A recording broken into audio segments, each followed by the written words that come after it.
reportamos sintonía, pues. Bueno, entonces hoy es nuestro segundo encuentro de las familias ANAFE. Qué rico pues poderlos acompañar, y hoy tenemos un tema muy interesante para todos y que tiene que ver con nuestra vida diaria, tanto en el quehacer como en la vivencia de ustedes y de algunos usuarios que aquí se encuentran. Hay un tema que nos preocupa a todos, y es qué tan violentos son las personas en los episodios psicóticos. Esto ha sido una pregunta que ustedes la hacen en los consultorios, que los mismos chicos y chicas la hacen, que nosotros como prestadores de salud también nos encontramos como a esa pregunta, y que a veces pues los medios de comunicación no son nada benévolos con nosotros y hablan muy fuerte sobre la esquizofrenia y violencia, ¿cierto?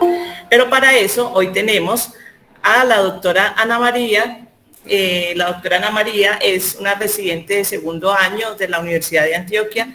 Es una de nuestras jóvenes residentes, creo que la más joven que hemos tenido. Una chica muy inteligente y muy humana también, y sabe de este tema, está rotando con nosotros por el servicio de psicosis, y creo que es la persona que mejor nos puede explicar hoy de qué se tratan los episodios psicóticos, y si es verdad es frecuente la violencia en los episodios psicóticos. Entonces guarden sus preguntas, las pueden ir mandando por el chat, o si no, después nos comunicamos, y le voy a hacer la palabra a la doctora Ana María. Bien pueda. Entonces me voy a hacer aquí como para que me puedan escuchar.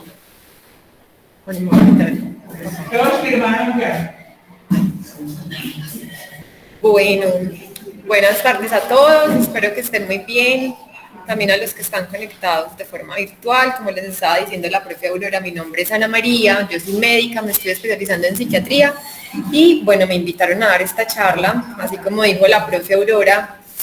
Una pregunta muy frecuente que nos hacen en consulta, y yo creo que ustedes también como familias, pues la pueden tener. Entonces vamos a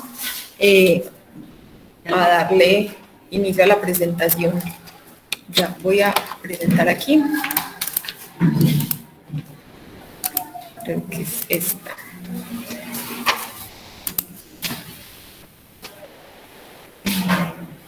Pero no sé por qué se ve. No, pero acá a mí ya me parece como si estuviera. Mira, profe. Sí. Aquí ya me parece como si estuviera completa, entonces no sé por qué no. Darle aquí en los punticos. Ana, y la ponemos, pero ¿sabes por qué? Porque la presentación es acá. ¿Es en esa? Sí, claro.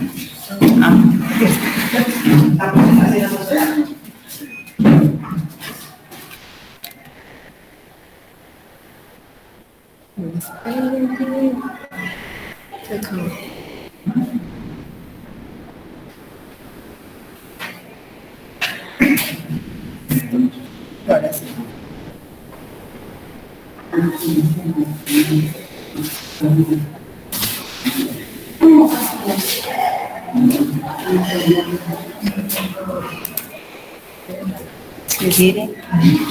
Si quiere hablar en este, y yo lo cierro. Para poder pasarla de aquí. Ah, bueno, sí, la pasa usted. Ah, bueno. Ahí ya se está viendo completa. Pero tampoco se está viendo completa. ¿Están viendo completa la...? Sí. ¿La pantalla completa? Sí, dicen que sí.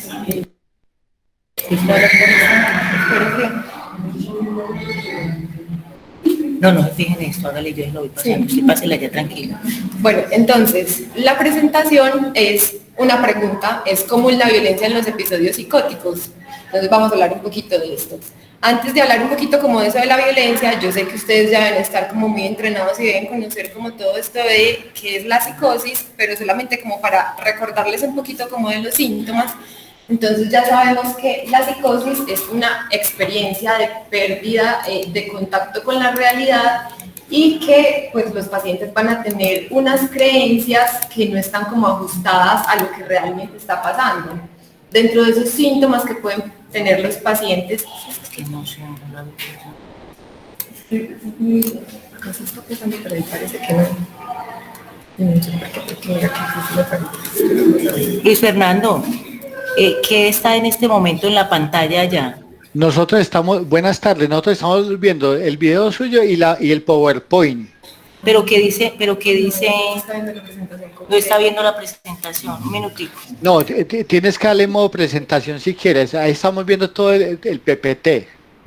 Sí. O sea, se está viendo esto. Espérate, yo me hago una cosa. ¿No se está viendo? No se está viendo. ¿Cómo se está viendo esto? Usted está viendo Pero es que no sabemos por qué no está, porque acá aparece como si estuviera completa. La presentación se ve completa, Josefina.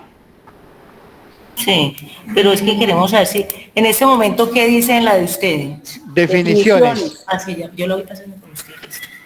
Que no pasa la respuesta. Sí, entonces me voy para recorderes. ¿Qué es la psicosis? Listo, entonces, ¿qué es la psicosis? Experiencia como de pérdida de contacto con la realidad, y hay unos síntomas que ustedes ya conocen, digamos, ampliamente. Durante esos episodios psicóticos, acuérdense que son episodios y no es que todo el tiempo el paciente esté como con estos síntomas.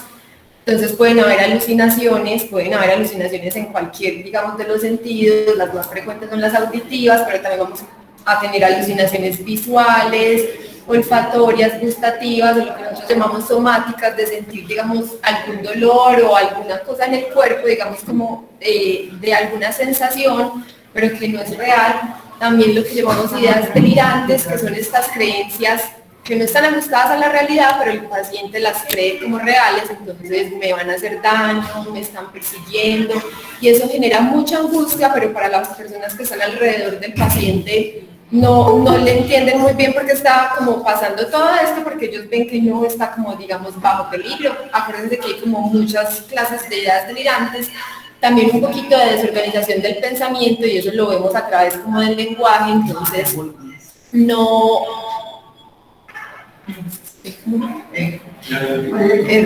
entonces el lenguaje va a estar desorganizado, muchas veces está diciendo cosas incoherentes, yo no entiendo qué está diciendo, o se va para el cuarto y empieza a hablar solo.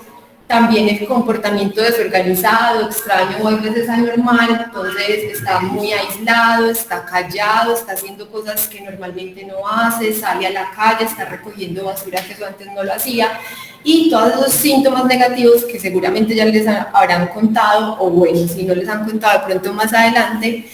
Todos estos que les acabo de decir, alucinaciones, ideas delirantes, nosotros los llamamos como síntomas positivos, pero los síntomas negativos también el paciente empieza a aislarse, está más callado, pierde como las ganas de hacer las cosas, entonces dicen, no doctor, es que todo el día se la pasa sentado y no encuentra como nada más que hacer, dejan de cuidarse como la parte como personal, entonces ya no quiere bañarse, se deja crecer la barba. Todo esto hace parte pues como de la enfermedad y más sobre todo como de los episodios agudos. Entonces eso como un recordemos.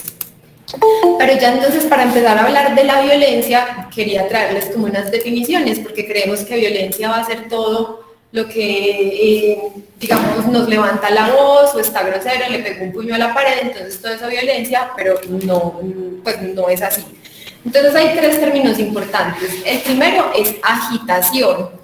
Les voy a leer la definición. Es una actividad motora excesiva asociada con una sensación de tensión interna.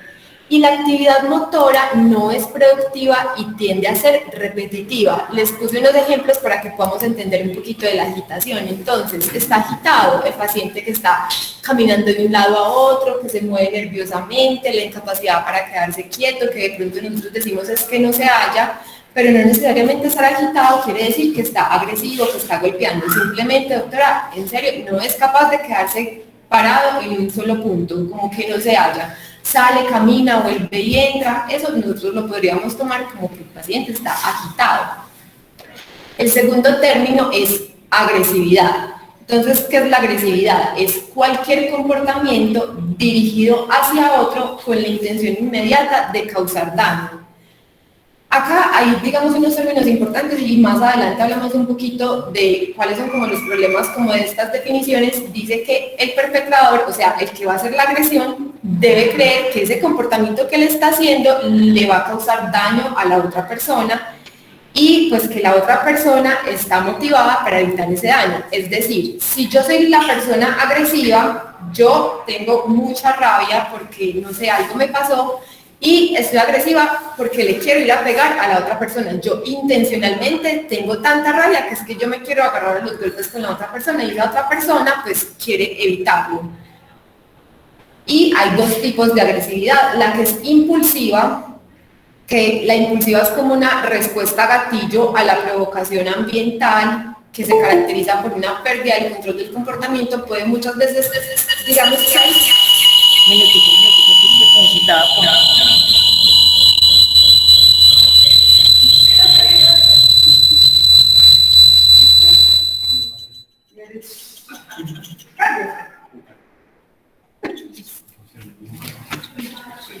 No, pero no se tiene que ir, no se preocupe. Listo, entonces impulsiva, muchas veces, ya les dije que el término de agresividad, la persona tiene la intención de dañar al otro, pero entonces acá choca con esto de impulsivo, porque impulsivo no quiere decir que yo estoy pensando que le quiero dañar al otro, sino que simplemente pasé, me dijeron algo, yo no quería, pero esa fue mi forma como de reaccionar, como cuando dice uno, no pensé lo que estaba haciendo, perdón, simplemente me ganó como la emoción. Y la otra es la premeditada, que es el acto agresivo, que ya sí es planificado, que uno piensa, yo voy a ir a pegarle a él porque lleva diciéndome muchos días que yo soy tal cosa, o me lleva mirando feo, o me está insultando. Entonces hay como esas dos definiciones. Y por último, la violencia, que la violencia hace parte como de la agresividad porque es una forma extrema de agresión que tiene como el objetivo un daño físico severo. Hablan como de lesiones graves o incluso de la muerte. Entonces acá digamos que la violencia puede ser parte de la agresividad, pero no toda agresión va a involucrar la violencia. Listo. Hay muchos tipos de agresiones, como les dije. Entonces está la verbal, entonces simplemente la otra persona me está insultando, es que está más grosero, me dice que me está insultando con palabras feas o que yo le quiero hacer daño, me está gritando, me está levantando la voz. Está la física, que es golpear. Nosotros muchas veces hacemos la diferenciación si es contra personas externas o los objetos. No es lo mismo decir si fue a pegarle a la mamá o está pegándole a las paredes, cogió los vasos y los quebró, o está dañando las ventanas, o si se está agrediendo él mismo. Son cosas también como diferentes. Está la postural, que es hacer como gestos amenazantes, pero no llegar tampoco hasta el golpe, pero sí de decir, bueno, si me sigue molestando, voy a llegar probablemente hasta la agresividad. Y hablan también incluso de la relacional, como ahí ponen un ejemplo como lo de la ley del silencio, si alguna vez lo han escuchado, como que él está bravo conmigo, no me volvió a hablar, hace una semana no me habla porque yo le dije algo que no me gustaba de él, y pues su forma como de ser agresivo es no hablándome. Entonces, para que quede claro que, digamos, la violencia no es solamente levantar la voz o pegar, sino que también hay muchas otras cosas, y hacer la diferencia con eso de la agitación. Bueno, entonces, ahora sí, vámonos para lo que nos trae esta charla: qué tan frecuente es la violencia o cómo se asocia la violencia. Digamos que acá violencia también incluye agresividad con los episodios agudos psicóticos o en general con los trastornos psiquiátricos. Entonces, como estaba diciendo ahorita la profe Aurora, digamos que todo esto de los trastornos psiquiátricos se consideran muy frecuentemente como una causa de violencia, y eso hace parte como de todo esto de los medios de comunicación, de las películas, y pues como de estos estereotipos creados también como por los medios y la sociedad, de decir que la persona que tiene una enfermedad mental entonces sí o sí va a ser violento. Acá les traje como 3 películas. Esta primera, en realidad yo no me la he visto, pero estuve viendo pues como esas películas que se han asociado con la enfermedad mental y con la violencia. Se llama Alguien voló sobre el nido del cuco. Fue una película en su tiempo como muy galardonada, me queda de tarea vérsela así por si de pronto alguien también se la quiere ver.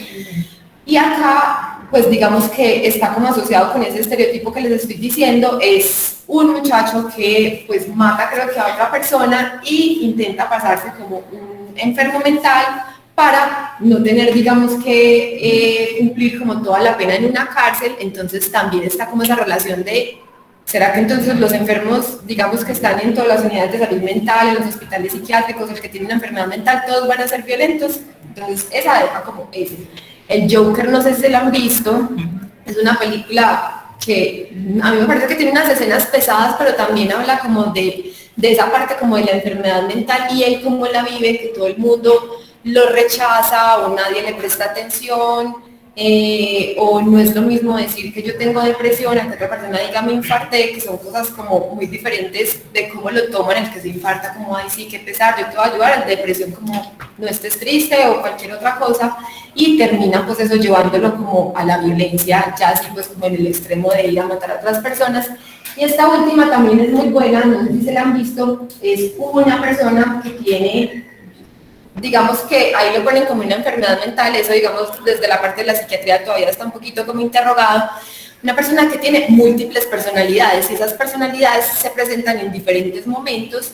Como hay unas personalidades que son muy queridas, él tiene creo que como más de 15 personalidades, entonces pues, muchas veces actúa como un niño porque es la personalidad del niño, otras veces es súper querido, pero hay otras personalidades que son muy agresivas y cuando se presenta una de las personalidades agresivas termina también matando a unas personas y eso también aumenta como ese estigma que tenemos en la sociedad de que toda la enfermedad mental pues va a llevar a la violencia. Entonces, ¿qué tan cierto es eso? Les traigo como un poquito de epidemiología. Dentro de lo que pude encontrar hay hallazgos contradictorios. Dicen que en la población general, pues cuando cogen como población general, es decir, sin enfermedad mental, y los pacientes con enfermedad mental no hacen solamente pues como relación a los episodios psicóticos, hay como una diferencia. Encontraron que en los pacientes que tienen enfermedad mental, las tasas de agresividad o de violencia son más o menos del 8.4% y en la población general del 2.1%. Uno cree que eso es una diferencia muy grande, pero en realidad no es una diferencia. Digamos que cogemos a 100 personas, solamente 8 personas van a tener actos de agresividad, y acuérdense que agresividad no es violencia cuando pensamos en, digamos que mató a alguien, eso ya sería pues, el grado extremo. Pero también se ha visto que no es solamente la agresividad, sino hostilidad o maltrato, pero en tasas mucho más bajitas. Esa del 8.4 es un estudio muy viejo que hicieron en Estados Unidos, más o menos en la década de los 80, cuando ni siquiera teníamos los medicamentos que utilizamos hoy en día como más frecuentemente. Entonces son datos viejitos, pero que tampoco se han podido, como digamos, replicar. Hay unos autores que dicen que el riesgo de presentar agresividad y o violencia en pacientes con esquizofrenia es 2 veces mayor al de la población general, es decir, al de las personas que no tienen enfermedad mental. Cuando la esquizofrenia se suma a esquizofrenia más abuso de sustancias, ese riesgo aumenta 4 veces. Pero les quiero traer este último dato. Si cogiéramos a las personas que no tienen enfermedad mental y tengan solamente abuso de sustancias, digamos que no tienen ninguna otra, ni depresión, ni trastorno, digamos, esquizofrenia, ni trastorno afectivo bipolar, solamente abuso de sustancias, eso también aumenta el riesgo 4 veces pues, de presentar agresividad. Entonces no es solamente directo, digamos, de la esquizofrenia en este caso. Podemos coger los pacientes con esquizofrenia que lo aumenta 2 veces, pero si otra persona consume cualquier sustancia, cocaína, marihuana, todos los inyectables o todas las drogas pues como sintéticas que conocemos ahora, eso solamente aumenta mucho más el riesgo que solamente tener esquizofrenia de ser agresivo y de ser violento. Pero entonces nos quedamos con una idea de que en realidad eso de la agresión y de la violencia es bajito si nos ponemos a pensar como 8.4 en un estudio y 2.8 en el otro, o sea, el 2.8% del 100% es muy bajito, pero que tan frecuente es al revés. Entonces todos creemos que los pacientes con esquizofrenia son los violentos, pero eso no es tan frecuente, es más frecuente que sean violentos con ellos. Entonces, victimización, hasta el 20% de los pacientes con algún trastorno psicótico, digamos que acá podemos meter pues como en la esquizofrenia, han reportado victimización, todo esto del bullying, que se burlan de ellos, que les pegan, que incluso tienen actos de violencia contra ellos, que son actos como muy graves, y toda esta población con enfermedades mentales, también específicamente la esquizofrenia, reportan 5 veces más pues digamos las tasas son 5 veces más altas que en la población general de eso del bullying o de la victimización. Entonces vean que no necesariamente, pues digamos, tener el diagnóstico de esquizofrenia es igual a ser agresivo o ser violento, más al revés. Sufren más ellos como pacientes porque los otros los están, digamos, agrediendo que ellos, pues siendo como los agresores. También encontré como en alguno de los otros artículos donde hablaban como de esto de la agresividad y la violencia en el ambiente hospitalario y en el ambulatorio. Entonces una cosa es decir cómo es el paciente en la casa y en la consulta y en los hospitales, y si de pronto los médicos perciben eso también como la población general. ¿Será que los médicos también dicen que los pacientes con enfermedad mental son más agresivos que los demás? Digamos que de unas encuestas que hicieron a médicos y pues como reportadas como en el ambiente hospitalario, solamente el 7% de todos los pacientes ambulatorios que se revisaron, pongamos de ejemplo, en un hospital ambulatorios, es decir, los que van solamente a consulta y luego se devuelven para su casa. Y solamente el 27% reportaron bajo a moderado riesgo de agresividad. Eso en realidad es muy poquito, del 100% que solamente el 20% reporte, y es un bajo riesgo, bajo o moderado. Pero cuando hablan ya de un riesgo alto o muy alto de que sean agresivos, las tasas son más bajitas. Solamente el 5% de los pacientes hospitalizados y solamente menos del 1% en los ambulatorios, entonces no es algo que sea tan frecuente. ¿Cuáles son los factores de riesgo? Entonces, para que una persona, digamos, tenga estos comportamientos de agresividad o violencia, se ha descrito que los hombres tienen, digamos, un factor de riesgo ahí para que de pronto tengan estas conductas. No quiere decir que solamente por ser hombre y tener esquizofrenia es igual a violencia, para nada, porque ya hemos visto que no es tan frecuente.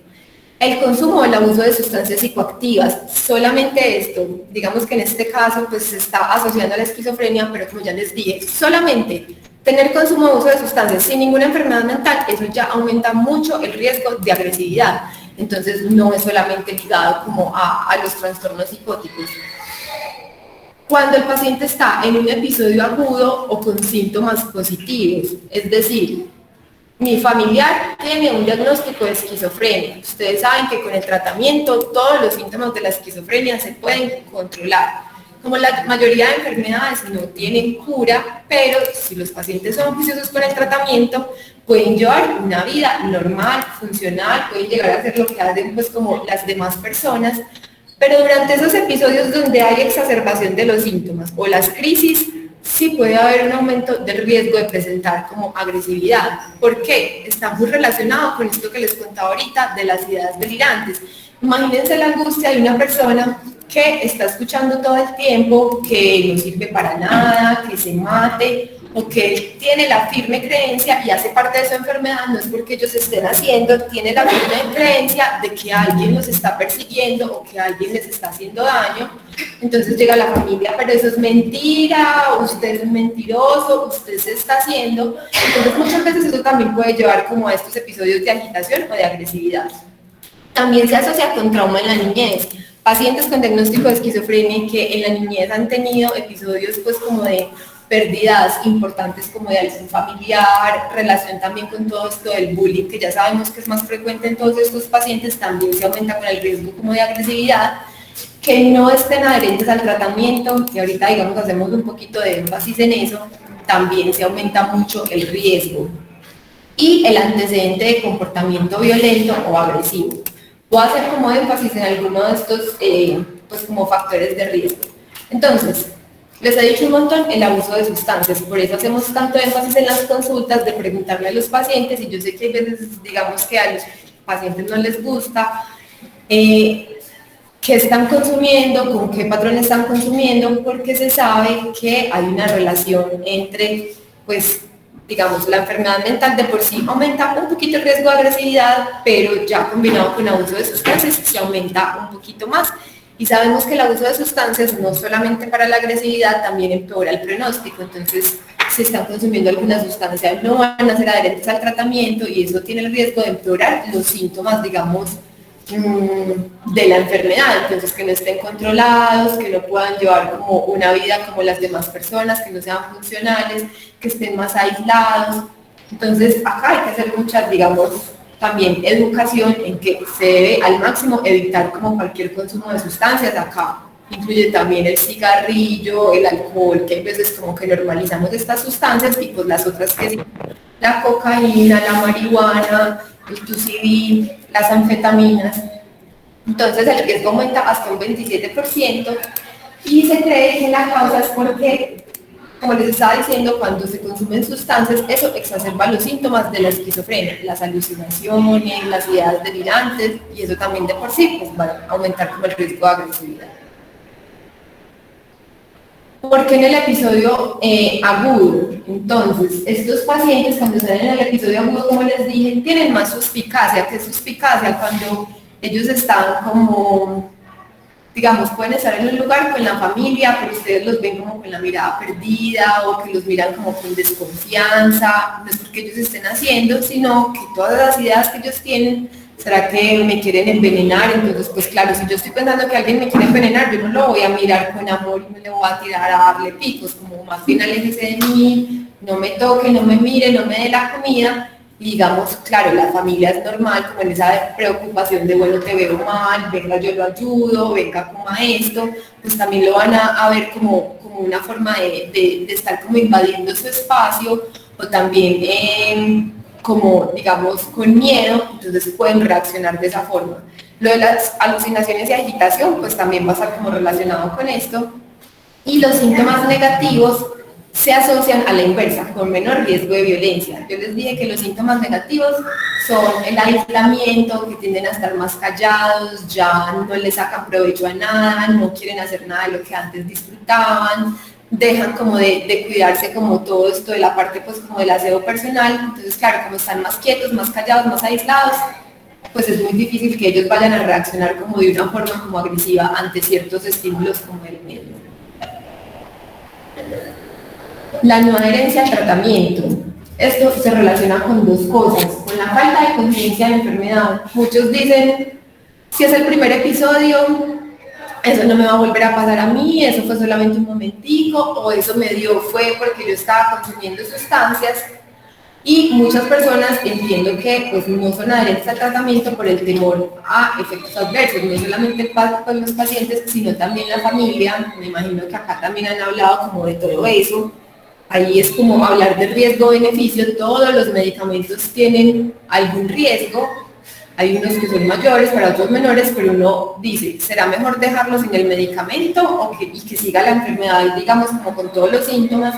O darle el medicamento que sé que puede tener unos riesgos que generalmente son, digamos, más frecuentes al principio y que con el tiempo se pueden ir como mejorando y que él esté como más controlado de la enfermedad. Entonces, siempre hacer énfasis en esto.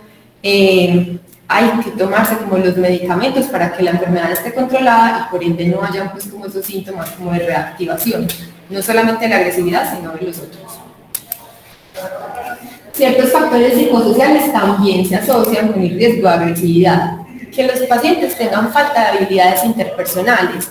Y esto va muy de la mano con lo que ya hemos dicho de todo el estigma que tienen los pacientes con alguna enfermedad mental. Entonces los tienden a aislar, yo no me junto con él por eso, o en la familia, en el colegio se burlan de mí, me pegan. Entonces, ¿qué dicen? No, pues yo no voy a volver al colegio. Entonces dejan de estudiar, no terminan, prefieren estar en la casa, y eso también pues hace que no tengan como todas estas habilidades de estar como con otras personas, cómo reaccionar frente a ciertos estímulos, y eso puede desencadenar en cualquier momento, cuando no han estado como expuestos a ciertos estímulos, que desencadene como una respuesta como exagerada, que alguien desde afuera lo puede ver como exagerada, pero para ellos puede ser normal. Pues claro, si siempre cada que se me acerca a alguien es porque se va a burlar de mí, o porque me va a pegar, porque me va a mirar feo, yo siento que cualquiera que se me va a acercar pues me va a hacer lo mismo, puede que no sea así, entonces yo reacciono, no sé, levantándole la mano, gritándole, que también puede ser como una forma como de defensa.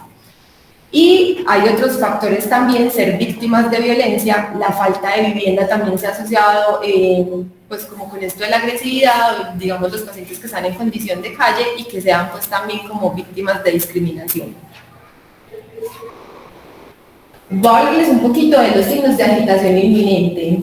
Ahorita también pues como que vamos a hablar como un poquito del tratamiento, pero es importante, digamos, desde la casa, aprender a reconocer cuando mi familiar, mi hijo, mi hermano, pues yo lo estoy viendo como raro, será que de pronto se están empeorando esos síntomas, pues para evitar que de pronto haya una agresividad peor. Entonces, acuérdense que agitación no es agresividad.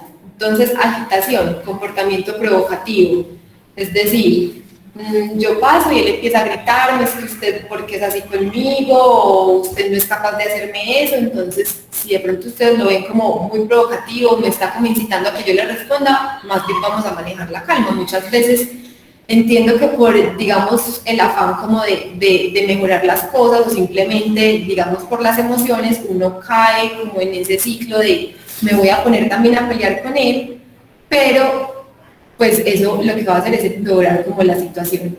Comportamiento enojado, también ya sabemos, mejor me voy a alejar, no le voy a seguir diciendo nada porque eso puede escalar.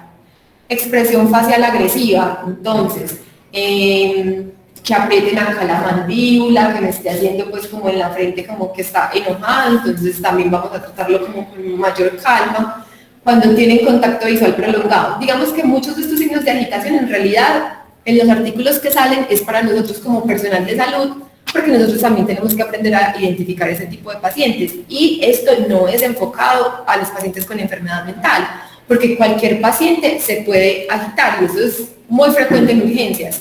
¿Cuántos no han escuchado de decir que un paciente lleva 4 horas esperando y es que esperar es muy maluco, pero entonces ya se les llena, digamos, como la taza, van, insultan al médico, le pegan, pero antes de que, con cada paciente, antes de que se escale a violencia, o sea, un paciente no está bien y al otro momento está mal, o sea, eso generalmente es como una escalada, no pasan de 0 a 100 sin ningún signo previo, entonces hay que aprender, digamos, que a identificar esto. Entonces, contacto visual prolongado, entonces este está que me pega, está enojado, mejor lo voy a dejar que se tranquilice un poquito y después trato de hablar con él. Cuando está hablando muy fuerte o de forma agresiva, cuando tiene una postura tensa, entonces empiezan a empuñar, digamos, las manos, están en una silla y están cogiéndose como de la silla también porque no se quieren mover, movimientos bruscos. También cuando hay disminución de la distancia corporal, entonces, por ejemplo, buenas noches, discúlpame. Hola, tranquila, adelante. Sí. Digamos en el de primeritas, muy bien. primera fila. Gracias. Entonces, digamos, en el consultorio, ustedes saben que nosotros tenemos una distancia, pero entonces el paciente se empieza a parar, empieza a decirnos, digamos, está hablando duro, entonces ya sabemos, bueno, esto acá se va a descontrolar, entonces más bien vamos a decirle otra cosa, voy a llamar a alguien, igual en la casa. Si él está en la pieza, yo le estoy hablando desde la cama y él me empieza a decir que no me moleste, empieza a subir la voz, empieza a acercarse más y con postura agresiva, pues yo no me voy a ir para adelante porque seguramente me va a pegar. Entonces más bien vamos a alejarnos y vamos a esperar a que mejore pues como esa parte. Y actos agresivos, golpear paredes, arrojar objetos, pues ya eso digamos que es lo más evidente, ya ahí sí hay como la agresividad como tal, y pues la idea no es esperar a que ella esté así, sino identificar esas cosas que pasan antes, pues también para uno prevenir, no solamente para resguardarse uno como digamos persona externa, digamos como la familia, sino también ellos, porque muchas veces cuando ellos tienen esas respuestas agresivas también se terminan haciendo daño ellos mismos. Entonces ya para hablar como un poquito de recomendaciones de manejo. Primero, mantener la calma y mostrarse tranquilo. Entonces, acuérdense que estos episodios, y como les dije al principio, es una pérdida del contacto con la realidad y les decía que había como un problema en la definición de agresividad. El paciente tiene la intención de ser agresivo o de causar daño a la otra persona. Estos pacientes durante los episodios de psicosis pues no están percibiendo la realidad como en su forma pues como en realidad lo es, valga la redundancia. Entonces uno como decir que ellos tienen la intención cuando ellos están viviendo algo diferente, entonces yo siento que me están mirando, que me están vigilando, que me van a hacer daño.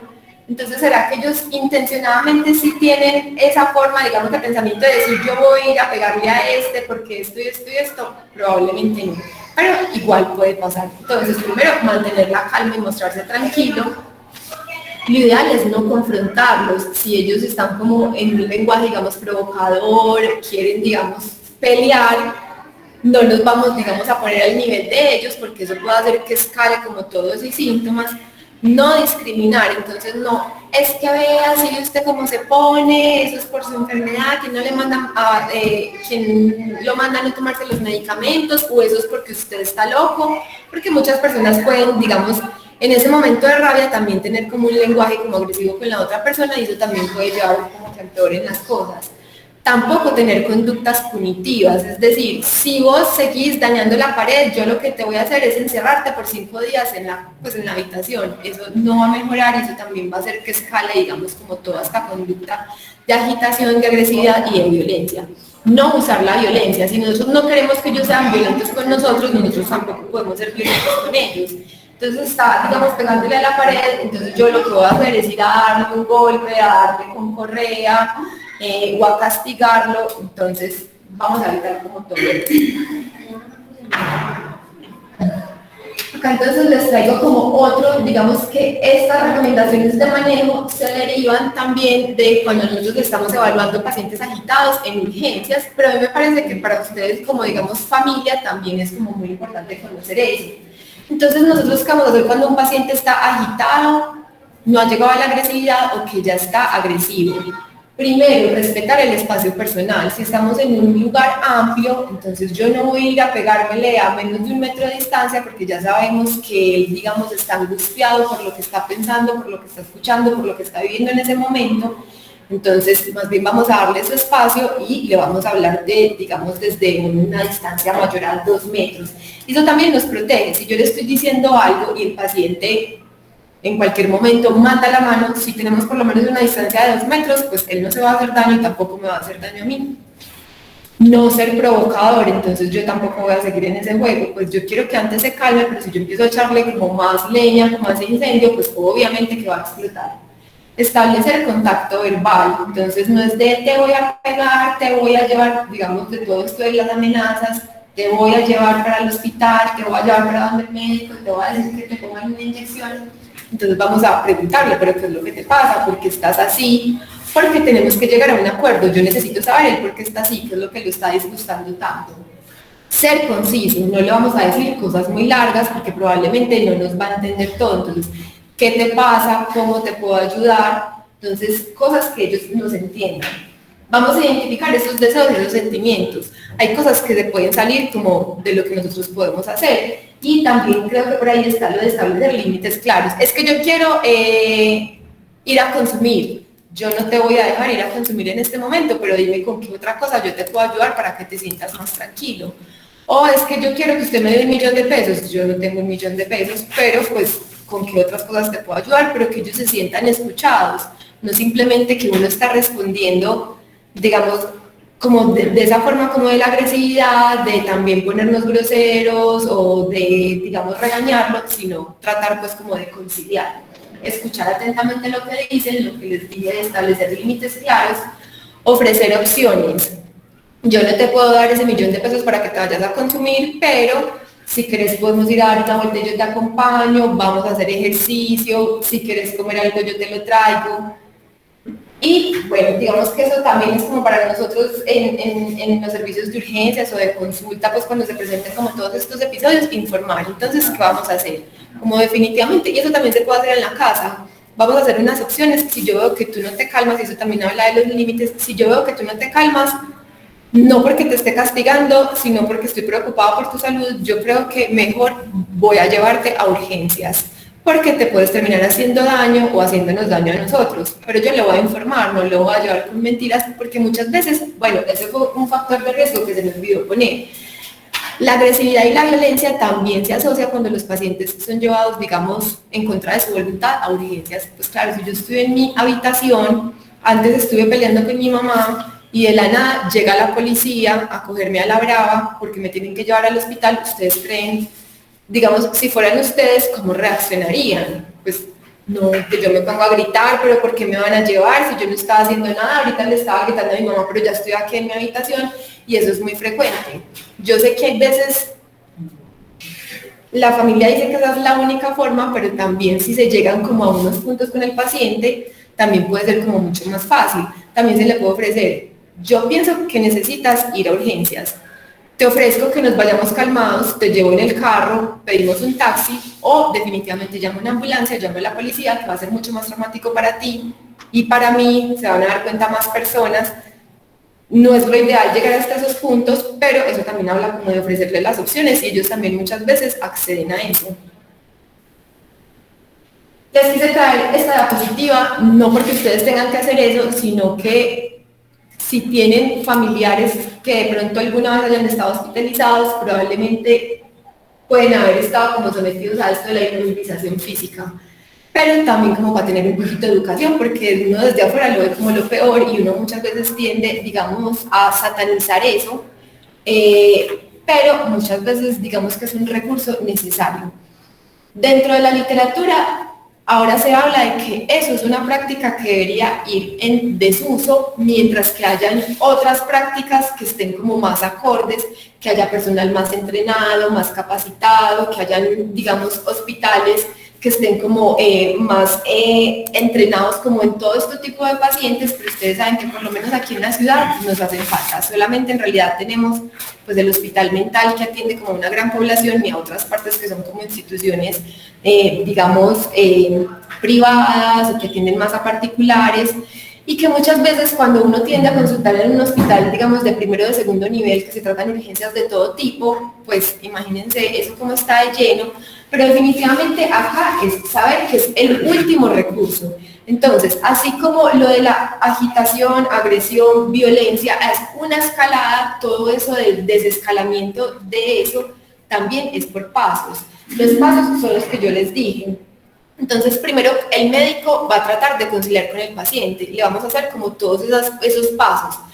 Establecer un espacio personal, qué es lo que te pasa, cómo te puedo ayudar. Muchas veces uno les puede ofrecer tratamiento farmacológico y que ellos estén de acuerdo. Yo siento que tú estás un poquito como agitado, que no te hallas, es como un desespero.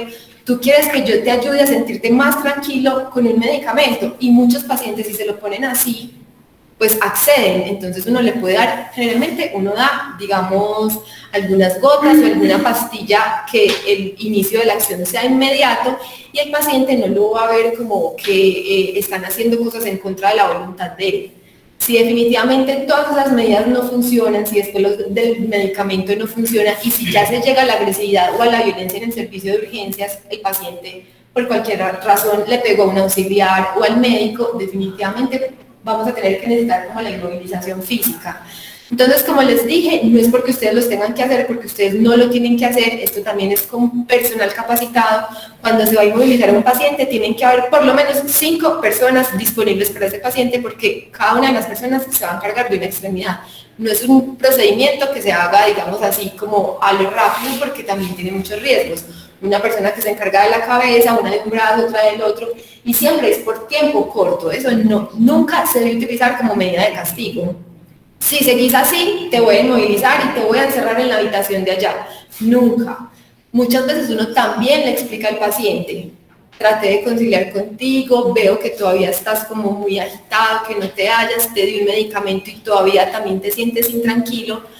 Para tu seguridad y para la de nosotros, te voy a tener, digamos, que inmovilizar, siempre es por tiempos cortos y siempre tiene que estar vigilado estrechamente, porque tiene, digamos, unos efectos adversos que pueden ser, digamos, potenciales si no se hace como de la mejor forma. Y siempre saber que cuando uno hace eso y lo hace personal entrenado, no es que simplemente los inmovilicen y ya los dejaron allá encerrados hasta el otro día, siempre desde el personal de salud.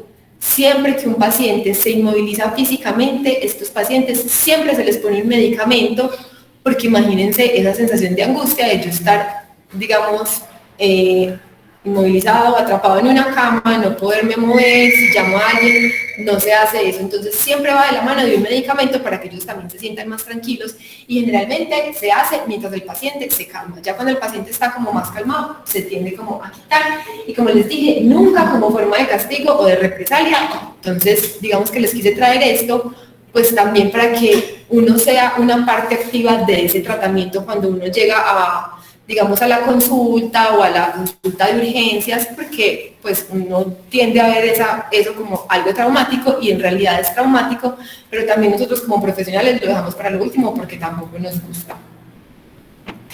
Dentro del manejo farmacológico, cuando las medidas no farmacológicas no han servido, entonces todo esto del desescalamiento verbal. Entonces, ¿en qué te puedo ayudar? ¿Quieres que, pues, que hagamos algo? Nunca se usa el manejo farmacológico para sedar, para dormir. Yo nunca le doy medicamento a un paciente porque está muy agitado, está muy agresivo, entonces que mejor se duerma. Nunca. Es para calmarlo. Muchas veces lo que uno hace es, digamos, para uno saber que el paciente está sedado, que le funciona el medicamento, es porque está más tranquilo. Que yo lo vea dormido no es un objetivo, es más, yo necesito que el paciente esté más tranquilo para yo poderlo evaluar, qué es lo que le pasa. Si yo lo duermo, pues no lo voy a poder evaluar y voy a tener que esperar 6, 8 horas para poderlo evaluar y que me cuente qué es lo que está pasando. Entonces, digamos que el objetivo del manejo farmacológico nunca es dormir al paciente. Siempre involucrar al paciente. ¿Quieres que te dé un medicamento? Si ellos están como, bueno, mejor démelo, pues obviamente va a ser como mucho más fácil. Y siempre va a ser guiado como por el médico tratante o por psiquiatría. Muchas veces, no sé si de pronto les ha pasado que pues ya la familia conoce tanto esos episodios que les pregunta incluso a los psiquiatras, doctor, ¿qué hago? Si de pronto empiezan a empeorarse sus síntomas. Y muchas veces desde la consulta de psiquiatría, si pasa esto, entonces le vamos a aumentar la dosis de este medicamento por tantos días. Si ustedes tienen las indicaciones dadas por el médico, digamos, tratante, adelante lo pueden hacer, si no, es mejor consultar. Y por último, pues lo más importante, la prevención. Siempre entonces tratar todos esos factores de riesgo, los que se pueden tratar. Pues yo no puedo cambiar que sea hombre. Pues sí, si es hombre, pues nada que hacer, pero por lo menos el consumo de sustancias, si es víctima de bullying o de discriminación, que no sea adherente al tratamiento, esas son cosas en las que yo puedo, digamos, hacer énfasis. Adherencia al tratamiento, al seguimiento médico y pues consultar a tiempo. Muchas veces también como por ese miedo de yo no quiero llevarlo porque eso se empeora, también esperamos a que pase lo más grave en la casa y cuando pasa lo más grave es que terminamos consultando urgencias, pues mejor no esperar allá y también involucrar al paciente. ¿Por qué no consultamos en este momento que yo siento que te estás descompensando? Puede que así no necesariamente necesites una hospitalización, sino que simplemente te hacen un ajuste en el tratamiento, porque es que si dejamos que llegue hasta el final, pues probablemente sí va a estar hospitalizado. Y por último, como las conclusiones, entonces la esquizofrenia por sí no predice un comportamiento violento. Puede funcionar como un facilitador del comportamiento, pero no como un generador de conductas tampoco criminales. Y la mayoría de las personas diagnosticadas con una enfermedad mental no son violentas, pero algunos pacientes con enfermedades mentales pueden cometer actos violentos, como cualquier otra persona en la población general.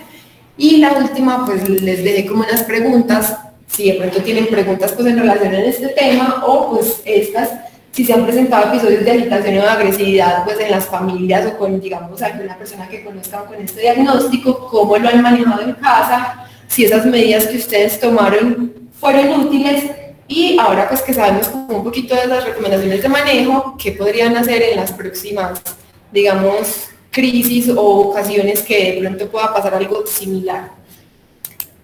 Eso era como todo lo que les traía por hoy.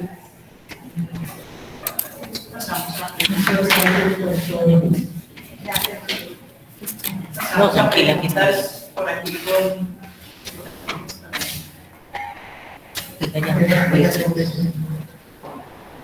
Bueno, vamos a empezar como con la sesión de preguntas. Acá ya me van a preguntar una presencial, pero si de pronto alguno en la parte virtual me quiere hacer preguntas, me la pueden dejar en el chat o pues también de pronto levantar la mano y para que todos los podamos escuchar. Buenas tardes. Hola. Mi nombre es Inés Vázquez Soto.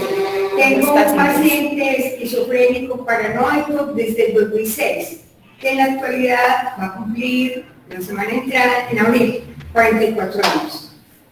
O sea, está muy chiquita, y con chiquita te estoy dando, pues te estoy halagando. Y la teoría es muy hermosa, pero la práctica es completamente otra. Y no sé en qué país.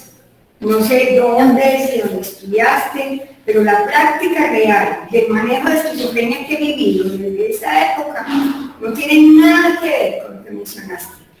Nada que ver. O sea, a mi hijo lo he tenido que llevar, como lo planteaste, lo dejan 8 días incomunicado y lo dopan 8 días, sin visitas, para luego empezar la comunicación que tú planteas. Y no ha sido una, sino que en este periodo han sido 1, 2, 3, 4, y la última fue muy grave, 4 meses y medio, 4 meses. Pues, o sea, nada, plantearte lo difícil en todo término, en el término de llevarlo, en el término de acompañarlo, en el término de entender y respetar los procedimientos. Y eso en una clínica muy prestigiosa, encargada de eso, aquí en el municipio de La Ceja. ¿Cierto?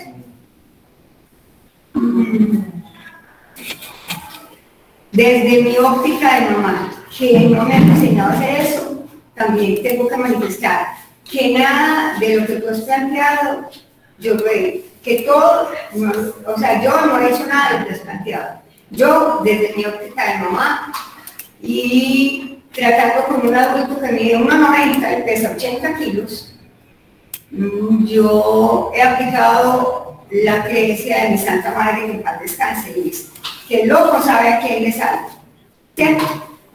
Y teniendo en cuenta que, como decimos los paisas, al miedo nadie le ha puesto calzones, muriéndome de miedo y orinándome de miedo, la primera vez que me pasó, salí corriendo y me fui y me metieron a mí. Un mes de loca en una clínica de rehabilitación para personas adictas. Yo los bendigo. Bueno, gracias, doña Inés. Mujer, muchísimas gracias por este ejemplo que es tan real, porque yo sé que como le ha pasado a ella, le ha pasado a muchos de ustedes en algunas circunstancias y habrá otros que no les habrá pasado. Doctora Sara, esta doctora es joven, ¿cierto? Esta doctora Ana María, perdón. Esta doctora Ana María es muy joven. Y esta pregunta de esta mamá es tan real, ¿cierto? Seguramente a la doctora, bueno, doctora, usted que ha estado en el mental también nos puede ayudar con la respuesta a eso, y yo también te colaboro en eso.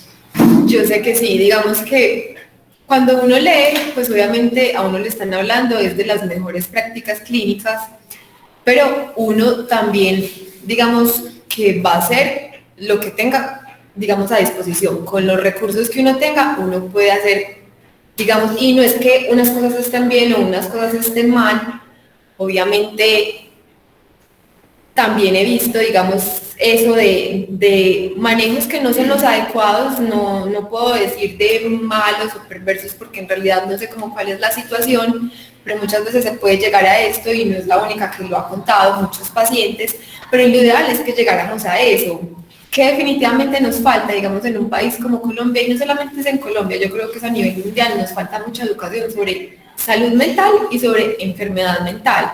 Y, digamos, a raíz de eso, también en todos los manejos que se le dan a estos pacientes, que también va muy de la mano con todo esto del estigma de ser un loco, un enfermo mental o un paciente psiquiátrico, pues también como esos tan malos tratos, digamos que eso no es lo ideal. En el caso que usted dice, doña Inés, definitivamente, pues cuando pasa esto, digamos que lo principal es su seguridad. Si él está muy agresivo, muy violento, usted no se va a ir a hablar con él, y por eso yo decía, lo ideal no es que uno tenga que llamar a la ambulancia o a la policía para que lleguen pues como a esos extremos, pero muchas veces esa va a ser como la única forma, porque no hay, digamos, otros momentos en que ellos puedan entender, así como yo les dije, bueno, vamos a tratar de hablar con ellos, que me entiendan, ¿será que vamos al hospital juntos? Entonces siempre va a ser también primero la seguridad como de ustedes como familiares, y como le dije, pues tomar mano de los recursos que uno tenga. Si eso es lo que usted puede hacer y lo que a usted le parece mejor, porque usted está pensando es en el bienestar de su hijo, y como bienestar quiere decir alguien lo tiene que llevar a urgencias porque yo sola no voy a ser capaz, pues eso va a también terminar siendo como el menor manejo, pero definitivamente nos falta mucha educación en todo esto del tema de enfermedad mental. Doctora, yo pienso que es que todos los casos son diferentes, porque y en cada situación yo creo que puede que te dé un episodio muy fuerte, pero al siguiente puede que no sea así, y hay unos que van en forma muy voluntaria y otros que no, que hasta tienen que recurrir a la policía. Entonces, yo llevo 33 años trabajando en esta área, ¿cierto? Soy María. María Aurora. Por eso es que me escribí. María, Hola María. Hola, ¿cómo estás? Entonces, doña Inés y todos, a mí también me ha tocado ver esas situaciones, pero también hemos visto, y con esto de la pandemia, ha habido muchas dificultades y nos hemos dado cuenta que el 123, uno llama al 123, la gente dice, no, qué pereza llamar a la policía. No, el 123 no es llamar a la policía. Hay un 123 social. Y a uno, y lo cuento doña Inés, me ha tocado, han ido a las casas por las personas que están agitadas, a veces se los llevan, pero va con psicología. Y los policías que van allá, afortunadamente, doña Inés, y eso es un logro que se ha ido, pero de a poquitos hemos ido logrando que los policías entiendan que hay un problema de trastorno mental y uno se los tiene que decir, ¿cierto? Pero eso es pues para contarles, ¿cierto? No les dé susto llamar al 123 cuando alguien está agitado, ¿cierto? Puede ser un vecino, no puede ser, no necesariamente tiene que ser familiar. Un vecino, 123 social, que allá llega el psicólogo y ayudan a desescalar los problemas, como la doctora nos los explicó, que se supone que esa es como la forma, ¿cierto? Eso es lo que tengo que aportar. De pronto alguna pregunta por el lado de aquí Muy buenas. Sí, Amparo. Lo que pasa es que hace poquito la fregada ese esquizofrénico que está en la fundación, él se murió ahora en febrero, ¿cierto? Resulta y sucede que ya me dio mi responsabilidad de mi hermano. Doña Amparo, no estamos entendiendo muy bien, no se escucha bien. Se escucha como entrecortado. ¿Escuchan bien? Intentemos otra vez. Sí, ¿me escuchan? Más o menos. Espere. Dile que hable despacio, que no acerque mucho el micrófono para que te pueda entender mejor. Qué pena. Aquí, eso no me improvisa a mí. Ensayemos otra vez. Atrás, allá cómo está. ¿Qué me escuchan? Dale ahí. Se está entrecortando. Y si de pronto nos escribes la pregunta por el chat. Pero es que yo quería como, no sé, es que comentar, porque tengo como una inquietud. Él me escucha cortado bien. No, es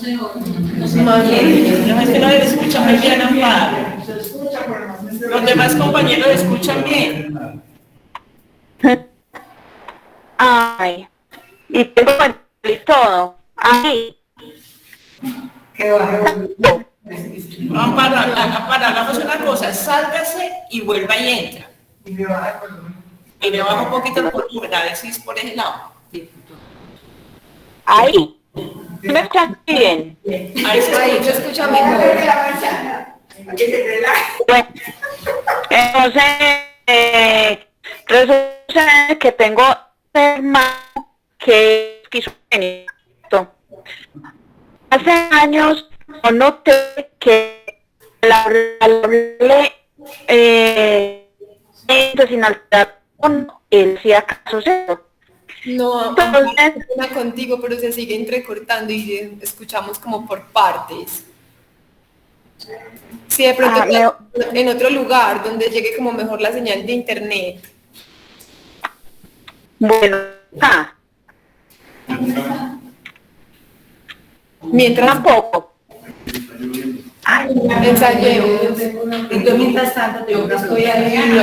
Vamos a responder una pregunta de acá, de pronto si tratas como de hacerte en un lugar donde llegue mejor la señal de internet y ya volvemos a ensayar, ¿te parece? Sí, ya viene acá. Te seguimos escuchando entrecortado. Vamos a responder una pregunta de aquí. Gracias. Mi pregunta no es propiamente sobre el tema de violencia, pero sí sobre algo que mencionaste, y es sobre los síntomas negativos. Los positivos, en el caso de mi hijo, se consolan con la droga, ¿cierto? Pero los negativos, el tema del autocuidado, el tema como de la pereza, falta de iniciativa y de voluntad. Mi pregunta es, ¿existe alguna medicación que pueda manejar esa parte? Porque eso implica un estilo de vida muy malo, además si eres consumidor, pues, y eso agrava la situación, ¿cierto? Entonces quería saber si hay alguna medicación para el tema de los síntomas negativos. Bueno, entonces, los antipsicóticos, que son como los medicamentos estrella en este tipo de pacientes cuando hay un diagnóstico de esquizofrenia, son muy buenos tratando los síntomas positivos. Es decir, esos pacientes, digamos que se mejoran las alucinaciones, las ideas delirantes, pueden incluso a veces quedar como síntomas residuales que nosotros seguimos llamando como positivos, pero que no interrumpen como la vida diaria. Los pacientes incluso nos cuentan de eso, como yo sí hay veces escucho por allá como que me llaman, pero yo no le paro atención a eso y nosotros decimos que están controlados. Para los síntomas negativos han hecho más, digamos, estudios, pero hasta ahora no han encontrado medicamentos que mejoren como esa parte de los síntomas negativos. Muchas veces, digamos, que se habla en la literatura, descartar que no hayan, digamos, síntomas que estén relacionados con una depresión, porque estos pacientes también se pueden deprimir, de pronto de saber la enfermedad, cuál es el pronóstico, que ya no me siento como antes, que ya no hago las mismas cosas que antes, eso puede llevar como a unos síntomas como de depresión. Y muchas veces lo que hacen es hacer ensayos terapéuticos con ciertos medicamentos, como los antidepresivos. Pero no quiere decir que los antidepresivos van a mejorar esos síntomas. Si de pronto los síntomas son por una depresión, los pacientes pueden mejorar, pero no hay ningún medicamento que vaya a mejorar eso. Digamos que desde la parte de farmacología, en cuanto a los síntomas negativos, estamos como más limitados. Hay algunos medicamentos que hablan que pueden mejorar esa parte, pero en la clínica no se ve como tan, digamos, tan bien como la mejoría de los síntomas positivos, pero en eso podemos hacer, digamos, más énfasis entonces en todo esto de psicoterapia, en la terapia ocupacional, en, digamos, enseñarle al paciente a tener como una rutina, no esperar a que tengan ganas, porque probablemente no van a llegar las ganas, pero sí tenerles como rutinas muy establecidas que ya en un momento se vuelven más como cosas automáticas y no como tengo que hacer esto porque mi mamá está encima mío diciéndome. Entonces eso es más como de esa parte como de habilidades, de hacer como estrategias, rutinas, de la parte como de terapia ocupacional, se puede manejar como más por ese lado y el doctor la profe Aurora explica mejor. Claro, esa es una pregunta súper clara que muchas familias tienen, que hacen con los síntomas negativos. Y los rehabilitadores nos toca lidiar con los síntomas negativos, porque como no hay medicamentos, entonces vaya, ocúpelo, entonces siempre terapia ocupacional o neuropsicología también está como al tanto de qué hacer con ellos, ¿cierto? Entonces ahí es muy importante trabajar tanto la familia con el paciente, cómo manejar esa pereza, ¿cierto? Entonces tenemos que entrar a negociar que si ya se levanta a las 8, que quisiéramos que se levantara a las 8, o levanta a las 11, entonces que pues, pongámosle, vamos a mediar a las 10 de la mañana, ¿cierto? Pero eso es un trabajo en conjunto y es de rutinas y de hábitos, ¿cierto? Y claro, si hay consumo de droga, pues es más difícil para todo, ¿cierto? Para todos se nos complica más ese tipo de trabajos. Pero sí, medicamentos no hay, porque sí hay esas intervenciones psicosociales que se pueden ayudar con eso. Gracias. Ahora una pequeña pregunta. ¿Cuántas clases de esquizofrenias hay? ¿Cuántas clases? Digamos que solamente hay una. Nosotros tenemos, digamos, un espectro grande que se llaman trastornos relacionados con la esquizofrenia. Hay unos, digamos, el trastorno esquizoafectivo, la esquizofrenia, pero solamente hay una clase de esquizofrenia, pero hay una clase de esquizofrenia, pero todos los pacientes son diferentes. Cada paciente es un mundo. Uno, cuando habla con otras personas, uno puede decir, ay, sí, digamos que el familiar que yo tengo puede tener esos mismos síntomas, pero ningún paciente como que es igual al otro. Hay unos pacientes que uno habla como de esquizofrenia paranoide porque las ideas delirantes están más enfocadas a la parte de cada que tienen una crisis, entonces porque me van a matar, me están haciendo daño, me están mirando mucho. Entonces uno les pone como ese diagnóstico, pues como ese apellidito, pero en realidad hay una sola esquizofrenia. Pero hay otros, digamos, trastornos mentales o otras enfermedades mentales que pueden tener también síntomas de los pacientes con esquizofrenia. Digamos, pacientes con depresión, cuando hay unas depresiones tan graves, pueden llegar a tener síntomas positivos, alucinaciones visuales, auditivas, las ideas delirantes, también en el trastorno afectivo bipolar. Entonces digamos que unos síntomas se comparten, pero solamente hay una esquizofrenia. Gracias. Yo tengo una pregunta, buenas tardes. Hola. Es la primera vez que vengo, la señora Josefina, a ver a mi niña desde que empezó todo esto, empezó con hiperactividad. Y los últimos casos 6 años que empezó. Esto es posible que yo no entiendo mucho. A ella también le dieron bipolaridad.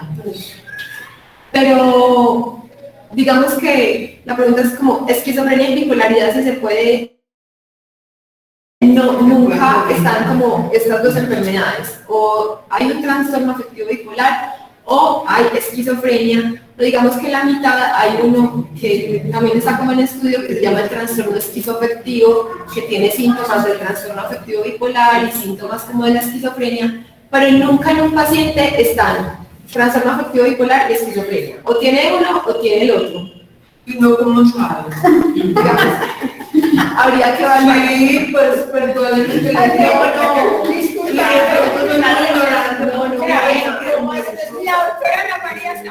¿Cómo hacen los doctores para saber quién es bipolar y quién es esquizofrénico? Entonces es que en los es que el código Q, cuando yo miro su historia clínica, aparece bipolaridad, esquizofrenia como básico. Pues yo no sé cuál es. Al la que le indicaron con la certificado de discapacidad no tiene acá. Ajá. Y sale con unos cuentos. Yo inclusive cuando fui a él le doy eso práctico, pues a la hora de la tarde. Sí, no, mande, no menos más. Y allí, y eso qué. Eso siempre lo Y a uno no le explican nada, ni cómo se come, ni cómo se come. Es galletas, mantequillas, eso es Antioquia. No entiendo nada. Claro, por eso, señora, bienvenida a estos grupos. De aquí aprendemos muchísimo de que para qué sirve ese más y ese menos. ¿Qué es eso, afectividad positiva o negativa? Todo eso es muy importante y bienvenida al grupo para aprender todo ese tipo de cosas. Perdón, María. Tenemos dos preguntas. Dale. Para que la señora listo, no, termine. Hay dos, soy María. Para la señora nueva, yo también soy nueva. Sí, claro. No, acá no es el paso. Para la señora nueva, en este paso, la compañera Liliana y la compañera Inés. Ya también es primera vez que viene. Entonces, yo sé que de pronto la angustia que tienen en este momento es muy grande. Porque no hay angustia más grande de tener una situación de estas, un diagnóstico de esto y sin saber qué hacer, y sin saber dónde ir, y sin saber nada del tema. Entonces lo que decía Inés cuando llegó, muchas nos tocó transcurrir también cometer todos los errores que uno comete al principio por no conocer, porque no todos sabemos de estos temas. Pero es muy, muy importante cuando ya tenemos el problema en casa, o sea, esa situación, un familiar con el diagnóstico de esquizofrenia, con cualquier condición mental, llámese como se llame, la nuestra es esquizofrenia. Entonces, lo primero que debemos hacer es buscar ayuda. Y buscar no solamente ayuda profesional para nuestro hijo, los psiquiatras, los psicólogos, sino para nosotros como familia, buscar ayuda también. Bien sea en los hospitales, que a veces en los hospitales y en las clínicas hay grupos psicoeducativos, y en grupos como Asanafe. Entonces, ustedes llegaron donde La niña tiene 19 años, que yo sepa, dificultades he tenido desde los 4 años. Y nunca he sabido que es que me atiendan a mí. Yo en este momento estoy colapsada. Con decirme que me he mareado, me he dormido en los metros, le digo a los médicos de la familia, mira, me está pasando esto, no me hacen ni 5 pesos. Y si me incapacitan 1 o 2 días. ¿cómo hacemos para en este momento la dejé sola en la casa y yo soy, Dios mío, ¿será que en mi casa, en agua, cómo la voy a encontrar? Está en la calle, ¿qué están haciendo? Si ya me ha pedido a mi señora, ustedes, para terminar, yo les decía que son bienvenidas acá, porque todas nosotros somos creadoras, todas somos creadoras. Ya sentimos lo que ustedes sintieron o estamos pasando por lo mismo. Entonces, realmente bienvenidas, porque acá hablamos el mismo idioma que ustedes están hablando en este momento, porque sabemos lo que se siente. Bueno, en el chat preguntan el señor Giovanni Rotera, ¿qué opinan de las terapias electroconvulsivas? Listo, entonces, la terapia electroconvulsiva, o muchas veces le llamamos TECAR porque es terapia electroconvulsiva con anestesia y con relajación. Es una terapia que se sigue utilizando en psiquiatría. Yo sé que también todo este estigma que le tenemos a esa parte vienen también como de las películas, de los medios como de comunicación, pero es una terapia, digamos que cuando está bien indicada es muy efectiva. Generalmente nunca la utilizan como primera línea, siempre se empieza con los medicamentos y no sirve para todo. Generalmente está indicada en pacientes con depresión o también en pacientes con esquizofrenia. En realidad es una terapia muy segura. Eso se hace en un quirófano, como cualquier otra cirugía, está un anestesiólogo pendiente, el paciente no siente nada porque antes de que le apliquen la terapia electroconvulsiva va a estar sedado, está protegido en la parte dental para que digamos que no vaya a tener como ninguna lesión, está monitoreado la parte de la saturación de oxígeno, la frecuencia cardíaca, las ondas cerebrales. Realmente es un tratamiento que, como les dije, tiene mucho estigma, pero se sigue utilizando, y cuando es bien indicado, cuando no han funcionado otras terapias, porque casi siempre lo dejamos como última opción, pues los pacientes pueden tener como mejoría. Y para que le den la palabra a Jenny Zoe, que está levantando la mano.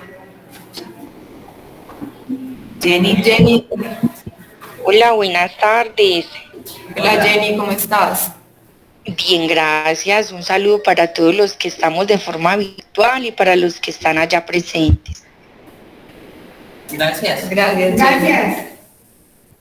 Sí, bueno, como ya pues algunas saben, yo soy mamá de Paulo, un pacientico con esquizofrenia.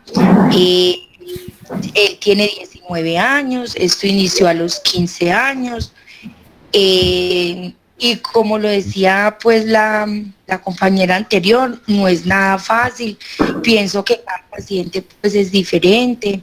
Y es muy diferente pues digamos la parte digamos verbal al hecho, a lo que tenemos que vivir, digamos, cada uno. Por ejemplo, hace poco pues viví una experiencia con Pablo que en estos casi 4 años que llevamos de la enfermedad, pues prácticamente nunca lo habíamos presenciado, que fue que pues él se puso pues agresivo como con nosotros, a pegarnos, ¿cierto? Digamos, lleva como unos 2, o lo que va de este año, lo que es de enero, febrero y lo que vamos de marzo, digamos, no se ha sentido muy bien, entonces muchas idas reiteradas a urgencias, entre ellas debido pues a que en 2 ocasiones se puso pues así agresivo, no dio tiempo de nada pues porque no estábamos ni hablando ni nada, sino que de un momento a otro se paró y a pegarnos. Entonces en esa parte sí, y nosotros también opino que como cuidadores, no sé, como lo decía también la mamá anteriormente, yo también he estado, digamos, pidiendo terapia por parte de la EPS, porque la verdad uno se pregunta hasta dónde es sano o hasta dónde es bueno lo que nosotras sentimos, porque pues por ejemplo en mi caso, cada vez que veo a Pablo mi comportamiento diferente, eso a mí me duele. Yo no hago sino llorar, yo le veo a él algo, digamos, y o sea, no me provoca más, o sea, o sea, trato de no hacerlo delante de él, pero o sea, con angustia, miedo, sí, es lo que, como lo que siento o que no puedo a veces como evitar. Y pues como le digo, pedí las citas en la EPS, según la EPS de psicología no sino tres citas, se me declaró con síndrome de Burnout, pero la verdad me dijeron que eso pues no, o sea, eso no se medica, eso es como con terapia solamente pues, como un acompañamiento y no más, que se me dice que hay que buscar ayuda, que necesitamos que nos ayuden, pero si no tenemos quien nos ayude, o sea, somos 24 horas, los 7 días de la semana nosotras, porque no hay quien nos colabore, por decirlo así. Entonces es complicado. Y también pues, quería también compartirles que se dice que ellos con su terapia, por ejemplo en mi caso con Pablo, que yo le garantizo, digamos, que él tenga su tratamiento como es, o sea, que lo tome correctamente todos los días. Pablo Andrés es una persona, digamos, consumidor, y, o sea, ahí se me hace, pues, como que me pregunto por qué, o sea, por qué no veo lo que se me dice de parte médica, que él con un tratamiento, siguiendo, o sea, que hago como es, o sea, yo no veo como esa calidad de vida que se me dice que él puede tener. No. Bueno, Jenny, de acuerdo, digamos, con todo eso que tú dices, una cosa es lo que nosotros decimos y también lo que encontramos en la literatura, pero otra cosa es lo que ustedes como familia y los que tienen que estar viviendo eso día a día, pues lo que ven. Digamos que yo creo que como en todo en medicina y más en psiquiatría, no tenemos la respuesta para muchas cosas, ojalá tuviéramos medicamentos que curan, o sea, eso sería lo más maravilloso, que un medicamento que cure la hipertensión, entonces que yo me tome una pastilla y me quite la hipertensión y no me la tenga que volver a tomar, que yo me tome una pastilla y me quite la diabetes, y lo mismo con las enfermedades mentales, pero como les dije, si nos ponemos a mirar, la mayoría de enfermedades, no solamente las de psiquiatría, cualquier otra especialidad que ustedes cojan son enfermedades crónicas que se tratan. Digamos que todos los días me tengo que tomar la pastilla de la presión, de la diabetes, si sufro de migraña me tengo que tomar un medicamento de la migraña, y también hay un montón pues como de otros factores que se salen como de las manos. Hay pacientes porque no sabemos que van a responder mejor a unas terapias y otros que no, incluso cuando, digamos, controlamos como todo esto, él no es consumidor, lo estoy llevando a terapia y aún así yo no veo como esa mejoría. Ahí también pues nos tenemos que, digamos, ayudar, y siempre he pensado que la enfermedad mental sobre todo afecta no solamente al paciente, sino que afecta mucho a la familia, entonces hay que buscar estrategias desde psicoterapia, y era lo que también decía ahorita, falta mucho en Colombia y en toda esta parte de salud, que las EPS lo vean como, digamos, un tratamiento integral, porque solamente te cubren el medicamento, pero solamente te van a dar 3 terapias de psicología, no cubre terapia ocupacional, o si cubre esto, no cubre lo otro. Yo sé que falta mucho en eso, y ojalá pues tuviéramos como otras estrategias como pues para hacer como más impacto en eso. Digamos que a medida que pasa el tiempo, ahora con la pandemia, que también han aumentado como tanto las tasas como de enfermedad mental, se han hecho como muchos avances, pero definitivamente, como tú lo dices, nos falta mucho como para llegar como a ese punto donde tengamos pues como el acceso tan fácil como a todas estas terapias. ¿Hay alguna otra pregunta? Marcela Sierra también está pidiendo la palabra. Marcela. Hola Marcela, puedes preguntar. Hola, no, yo les voy a compartir algo, ¿cómo están? Hola Marcela. Yo soy la mamá de Daniel. Daniel tiene 27 años y está diagnosticado desde los 20, ¿cierto? Con respecto a lo que yo les voy a compartir una experiencia que tuve con Daniel de violencia, y pues que la psiquiatra me ha recomendado lo que la doctora, pues lo que usted dijo ahora, y pues realmente lo hemos practicado en la casa, ¿cierto? Lo que pasa es que yo también pienso, doctora, que sí, realmente la base, así sea pues así no tengan esquizofrenia, la base de todas las personas o de todas las sociedades, la familia, ¿cierto? Entonces, cuando hay una familia que trata, organizada, estructurada, probablemente esos hijos tengan más facilidades, ¿cierto? Entonces, cuando uno se ayuda a uno mismo, de alguna manera, que ahorita les voy a decir, otra cosita, tal vez ellos tengan otra opción. A mí la psiquiatra me ha dicho, o me llegó a decir, que evitara, que tenía que ser algo muy grave, ¿cierto? Para que yo llevara a Daniel a urgencias, que tratara pues de manejar lo que más pudiera en la casa. Una vez Daniel estaba, Sergio, mi esposo, lo regañó, no recuerdo por qué, y se pusieron a discutir, ¿cierto? Los dos a discutir, fuerte. Y el papá, pues, mi esposo le dijo, no, sí, pégame fue que Daniel, los que lo conocen no creen que Daniel lo haya hecho, porque todos los que conocen a Daniel es amable, tranquilo, querido, claro. Él le dijo, dame pues, y dame pues fue que Daniel sacó el puño y le pegó un puño al papá en el ojo y le dejó morado el ojo. Pues yo al ver esta situación, pues me puse en la mitad y traté de, pues, o sea, de hablarle con calma, de cogerle la mano. Le dije, vamos para la sala, ¿cierto? Evité que se siguieran pegando. Y mi esposo también reaccionó, ¿cierto? El papá no le devolvió el golpe, como es, que yo sé que en más de una circunstancia, o sea, acción-reacción, usted me pega, yo también le devuelvo. Él no, él se quedó quieto y nosotros nos fuimos para la sala. De ahí no pasó más, ¿cierto? Era la primera vez que Daniel lo hacía y no lo ha vuelto a hacer, eso fue hace como 2 años. Pues Daniel es medicado, es supremamente juicioso y no tiene diagnóstico dual, ¿cierto? Y a mí sí me queda claro que a pesar de que haga terapia, a pesar de muchas cosas, no hay 100% una verdad en esto, o sea, no hay nada 100% que me garantice, sí, él va a estar súper bien, no, porque esto es como casi que impredecible, porque es que es la mente. Entonces, así, con el medicamento y con todo lo que hacemos por él, probablemente sea más fácil para él, pero nada nos dice que, pues, que no vaya a tener una recaída, que no vaya a tener una hospitalización, o que no vaya a pasar algo de este tipo, pues como de comportamientos con él, como ya ha pasado.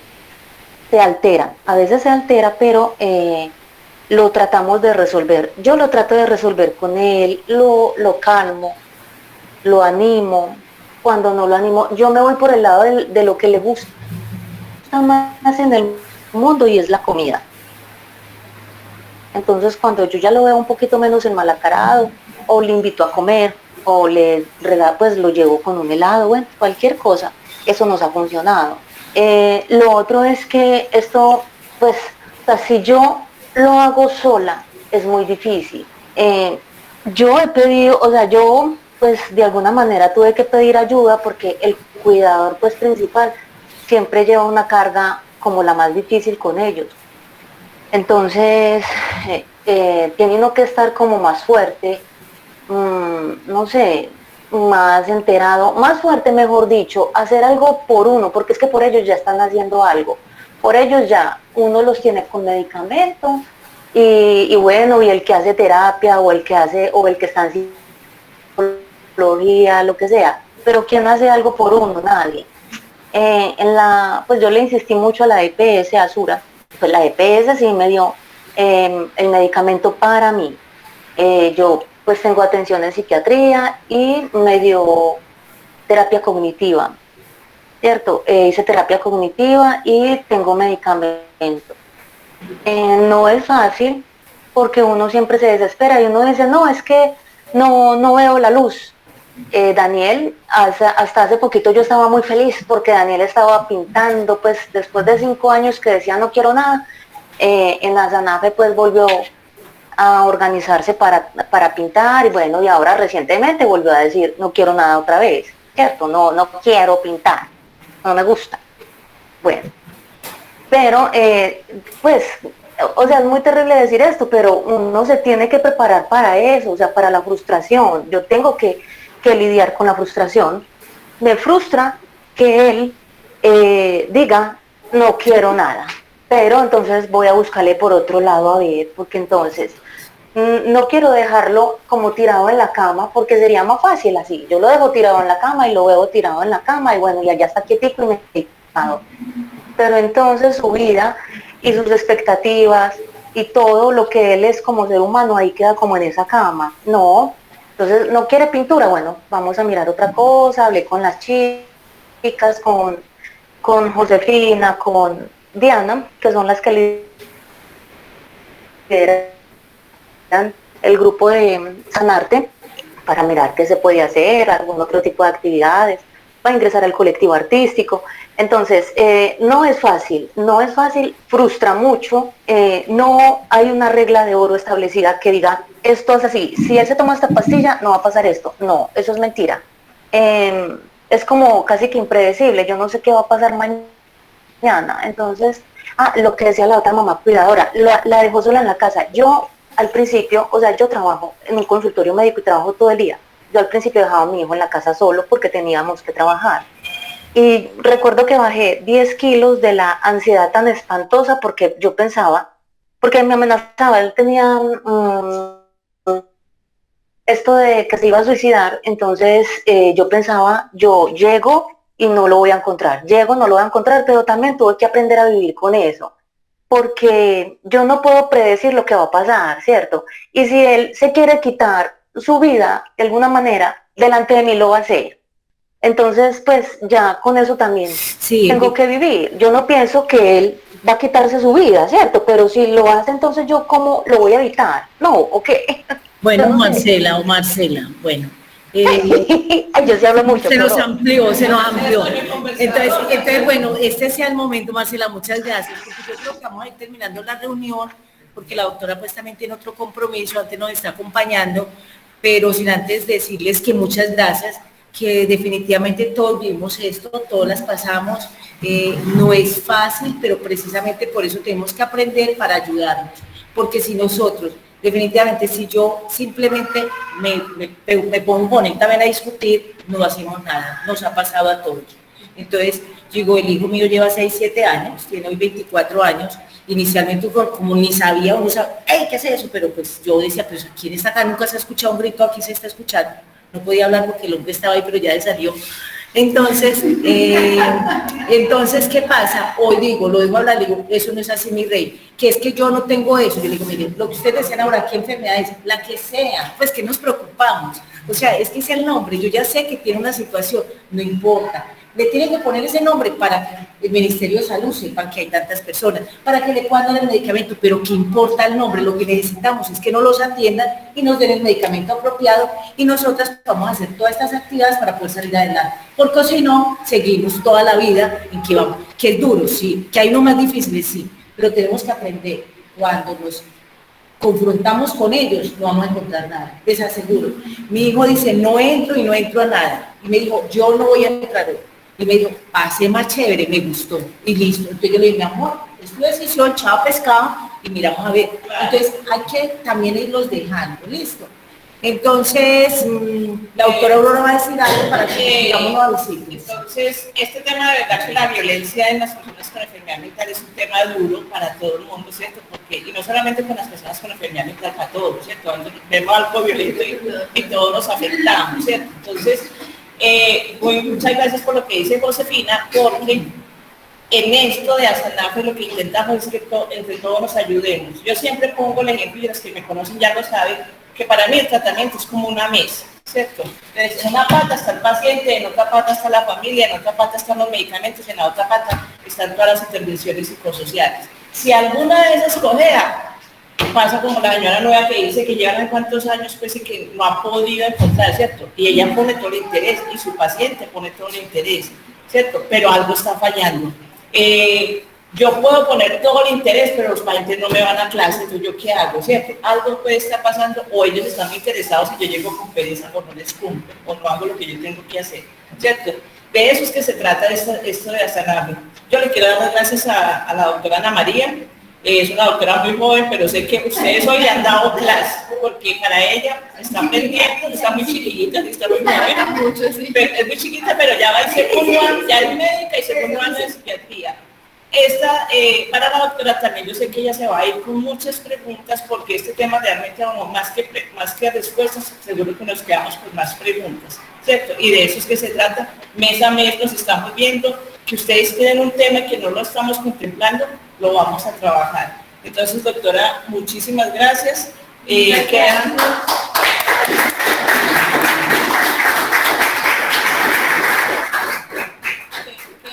Queda ya invitada para la próxima charlas en las ANAFES. Bienvenida por acá, la hija adoptiva. Muchas gracias también a todos. Yo sé que sí hay muchas preguntas, yo también puedo hacer muchas preguntas. De pronto, como recogiendo un poquito de lo que dijo Marcela, nosotros no tenemos todas las respuestas, ustedes como familia tampoco todas las tienen, pero que tan buenos estos espacios de unión donde uno pueda, digamos, como compartir como esas experiencias, ver que uno no está solo, que lo que le está pasando a uno con el familiar, con el hijo, con el hermano, pues también le puede haber pasado a otras personas y qué están haciendo esas otras personas que también me puede ayudar a mí. Y bueno, pues cualquier cosa que necesiten, a la orden, pues muy bueno volver. Muchas gracias. Muchas gracias. Bueno. Aquí para las personas nuevas tiene que ver con la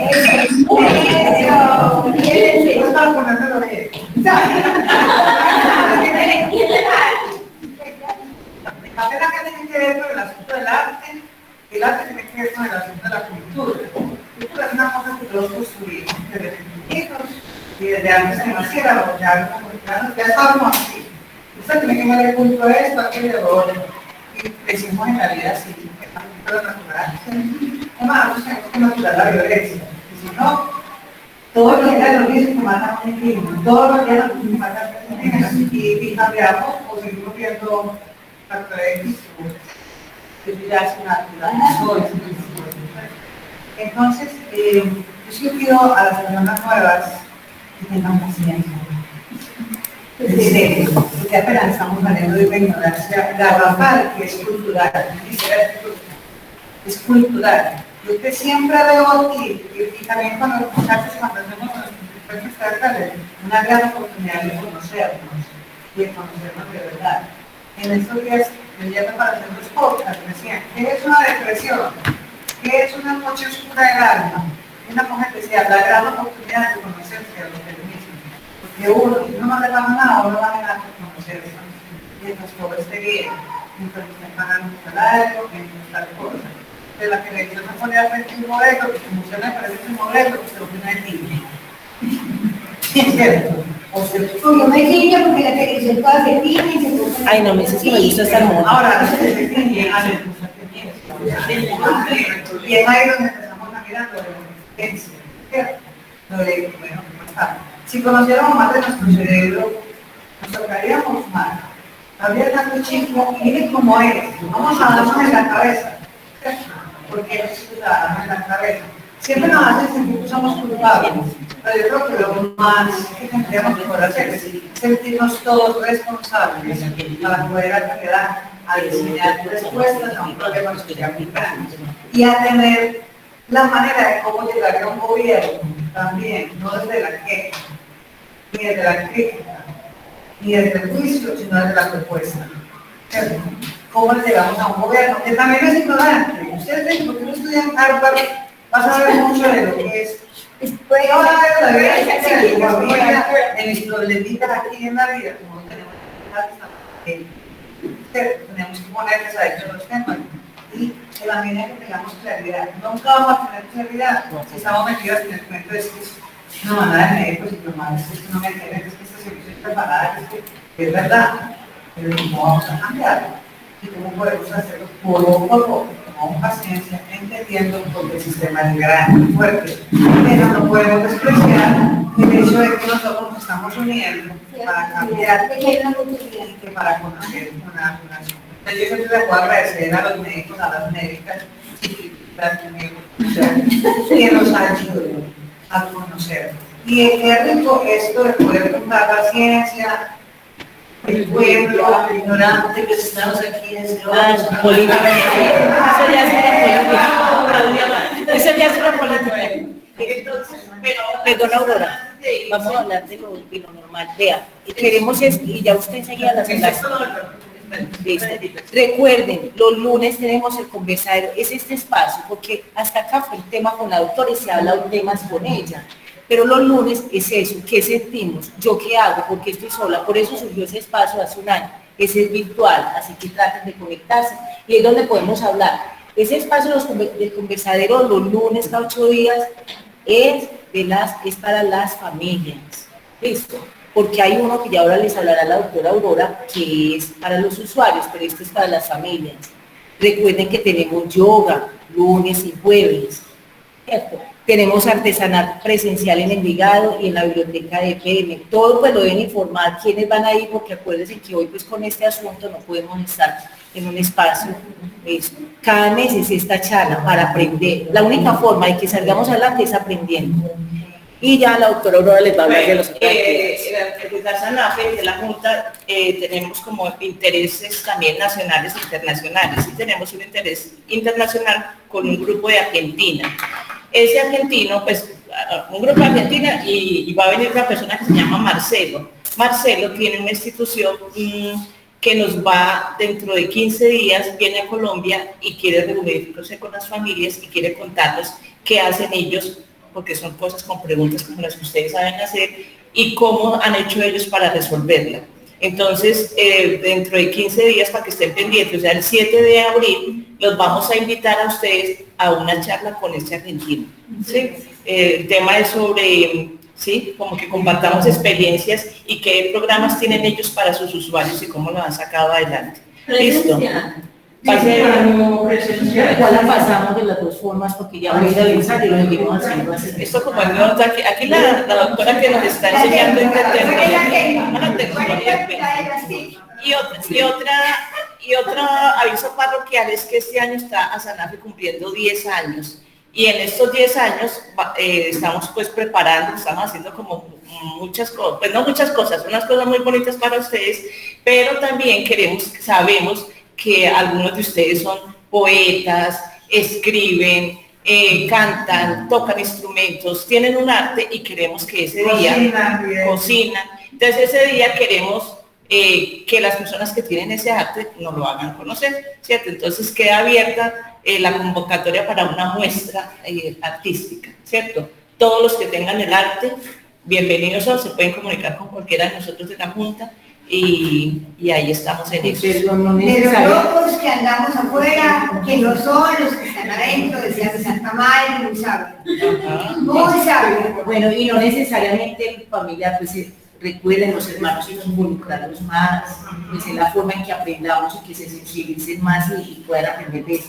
Y tenemos una actividad bien importante que también les estaremos avisando, que la vamos a hacer con la Universidad Cooperativa de Colombia, que es un curso sobre derechos de las personas con discapacidad. Tenemos que aprender porque la única forma en que hacen, para que ese certificado de discapacidad, ahí nos van a enseñar, pues qué logramos con hacer ciertas cosas, porque yo tengo derecho a tal cual, pero si será o no será, entonces nos van a dar un curso, entonces vaya a preparar, ese va a tener un costo, pero de todas formas estamos mirando cómo se hace.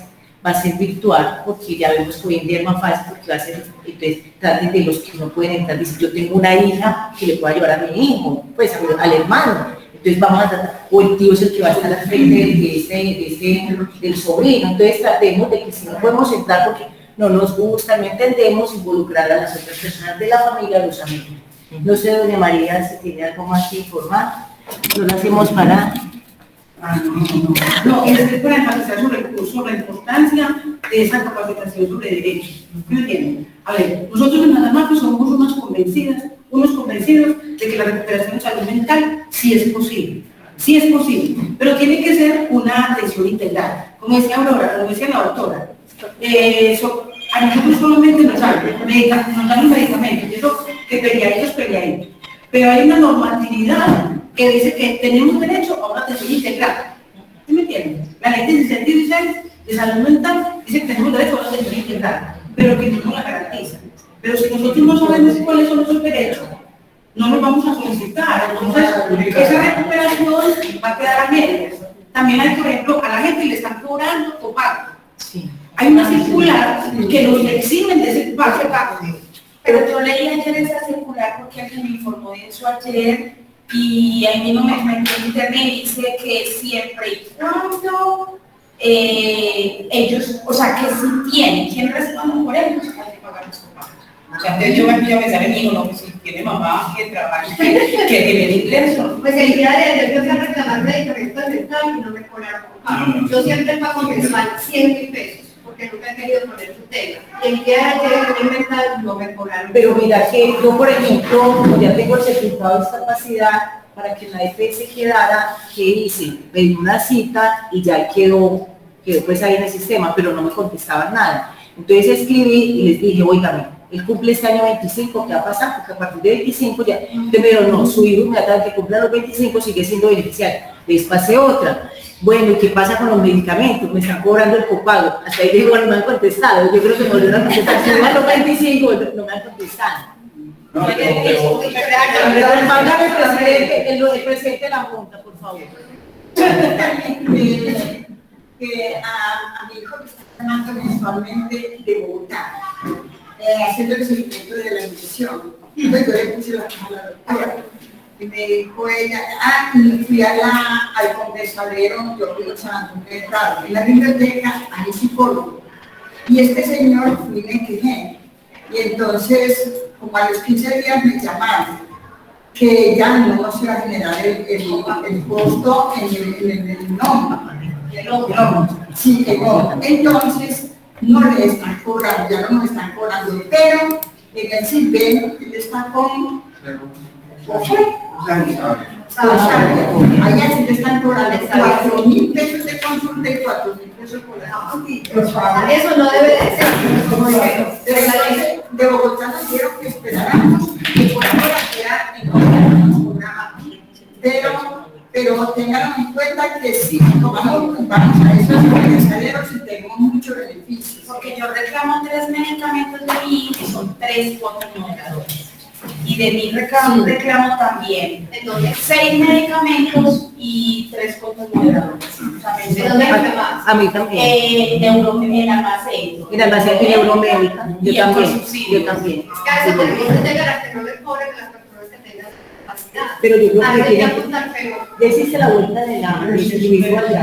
De escribirlo ya que aparece con el certificado de discapacidad. Y también ya lo hice. Así natural. Mario iba a decir algo. Perdón, ¿qué habla Mario? Sí, primero sinceramente ha sido una este espacio. Y no solamente por escuchar la intervención de la doctora, sino conocer también la angustia del tiempo. Bueno, que tenga el tema del copago, realmente la norma es clara. No tiene que las personas con discapacidad. Y coloco un ejemplo. Recientemente, Marco, parte de los usuarios, a través de unos familiares, interpuso una acción de grupo. Producto de acción de grupo, hubo un fallo. Y en ese fallo quedó claro que ese copago no existe. Y de hecho, algunas personas que le estaban cobrando no le volvieron a cobrar. Lo que hay que estar pendiente de hacer los cambios, tiene que ser un procedimiento, se tiene que certificar, se tiene que registrar. Si se hace todo ese procedimiento, a la persona no tiene que cobrar. Lo que pasa es que muchas veces no está certificado en personas con discapacidad, pero no se lo dan a cualquier otra persona. No, con los inventos sí es porque cambió la metodología, ya eso es otro tema. Pero eso no cambia para nada el tema del derecho a